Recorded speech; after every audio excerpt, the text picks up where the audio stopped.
What do you do when doing the right thing lands you in prison? Joseph just chose his character over a queen's demand, and his reward was a cold cell and a false accusation. But here's the twist: the same favor that made him a CEO in a palace is about to make him the leader of the dungeon. If you think your environment determines your success, you haven't seen what happens to Joseph in the king's prison. One day, however, no one else was around when he went in to do his work. She came and grabbed him by his cloak, demanding, "Come on, sleep with me." Joseph tore himself away, but he left his cloak in her hand as he ran from the house. When she saw that she was holding his cloak and he had fled, she called out to her servants. Soon all the men came running. "Look," she said, "my husband has brought this Hebrew slave here to make fools of us. He came into my room to rape me, but I screamed. When he heard me scream, he ran outside and got away, but he left his cloak behind with me."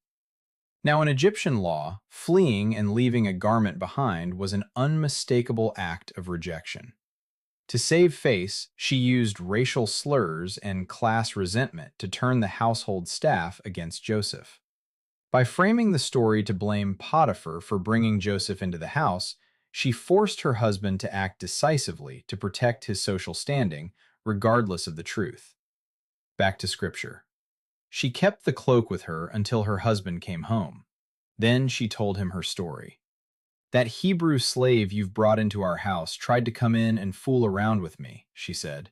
"But when I screamed, he ran outside, leaving his cloak with me." Potiphar was furious when he heard his wife's story about how Joseph had treated her. So he took Joseph and threw him into the prison where the king's prisoners were held, and there he remained. But the Lord was with Joseph in the prison and showed him his faithful love.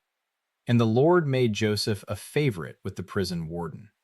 Before long, the warden put Joseph in charge of all the other prisoners and over everything that happened in the prison. The warden had no more worries because Joseph took care of everything. The Lord was with him and caused everything he did to succeed. In Joseph's story proves that true leadership is transferable across any circumstance. Historically, a slave accused of such a crime would be executed, but Joseph was placed in a prison for high-ranking officials. Even there, he replicated the success he had in the palace by relieving his superior of all worries, showing that his favor was inherent to his character, not his title or location. Thank you for reading with me today. On Friday, we will be starting Genesis chapter 40. Please come back and join me.